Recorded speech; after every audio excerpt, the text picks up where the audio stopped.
The last classic building that we're going to talk about from the Roman classic era before we get into the Christian Roman period and the Byzantine periods is the Roman Pantheon. And if you look at the Roman Pantheon, the first thing that you need to know is that there was a building originally there that was built for Marcus Agrippa.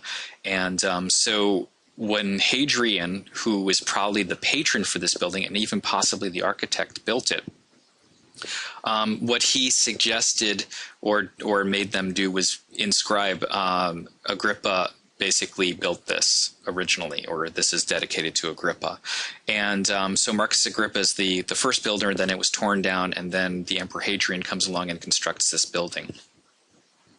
So this building is really quite an architectural marvel in a lot of ways, and the way that we're seeing it in this photo is not really accurate. It's actually, there would have been walls around it. So let's take a look at some diagrams.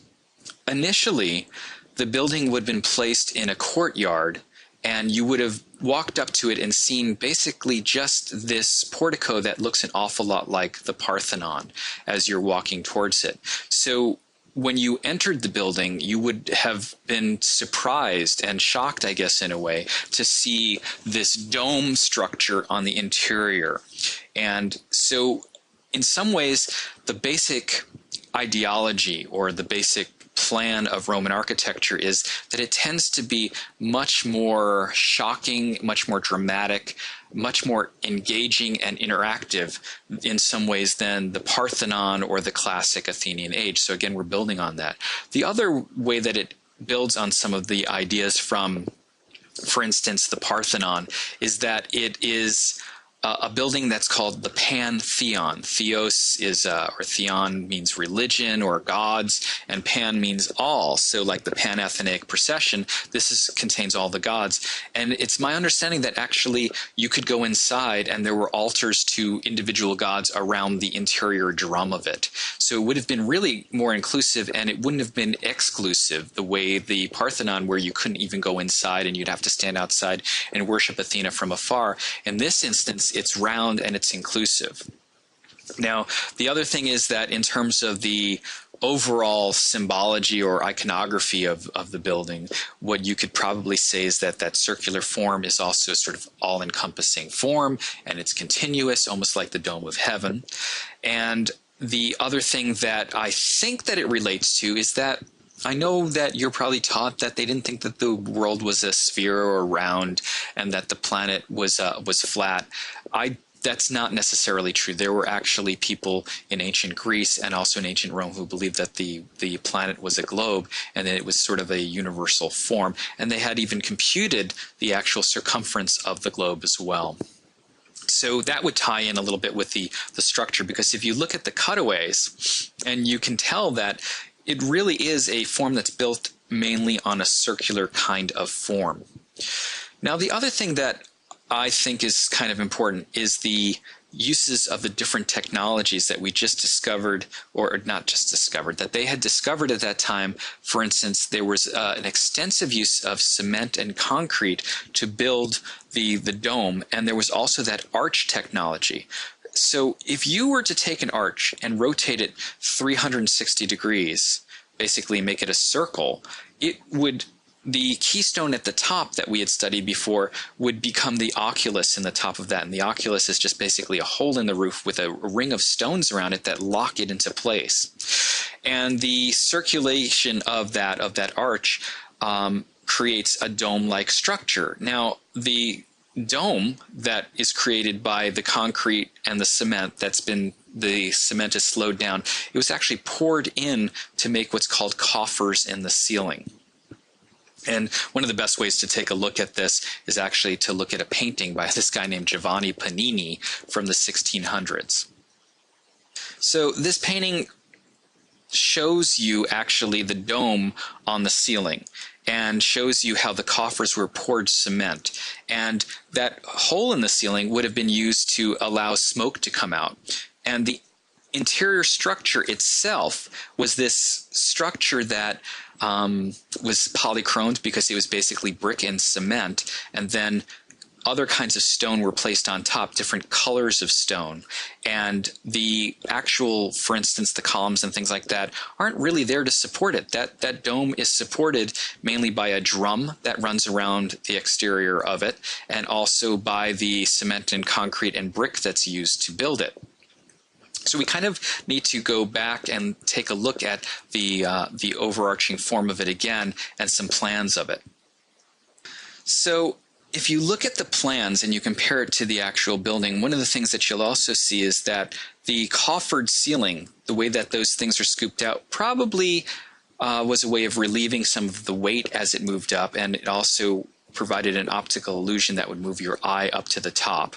And if you look at the coffers in any depth, and we will in a second, they also pull your eye out, almost like perspective, although they didn't have linear perspective at that time.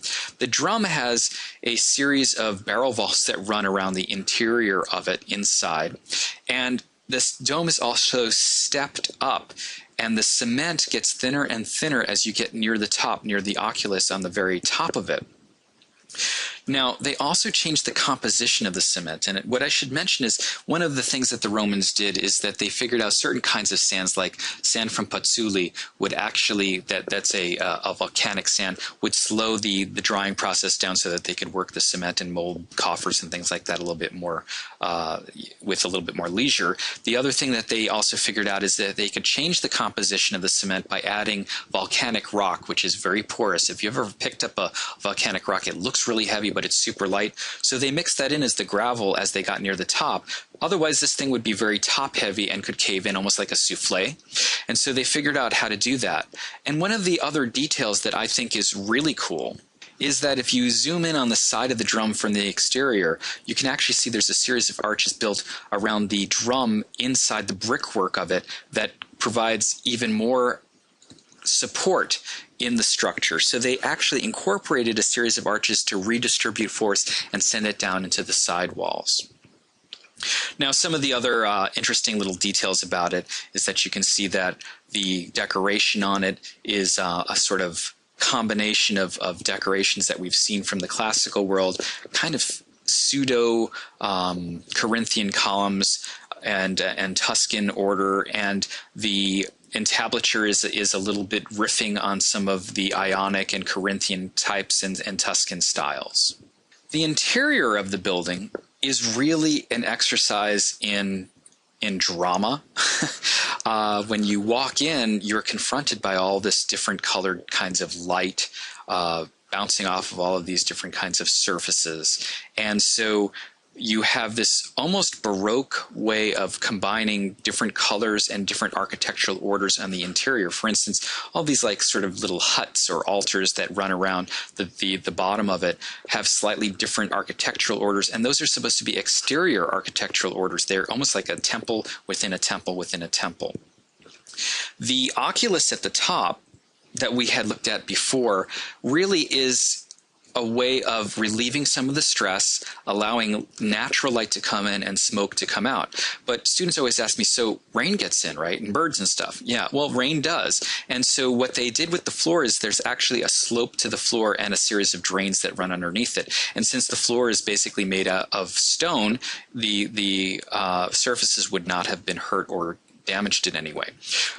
Interesting also little details about this building, sort of contextual details, is that when Christianity came to power, and finally when the Catholics were in full force, especially during the 1600s in the contemporary era, one of the things that they did was they converted this into a church. It was basically a Catholic church. So when Raphael was around in the 1500s and he died, he asked to be buried there, and he is.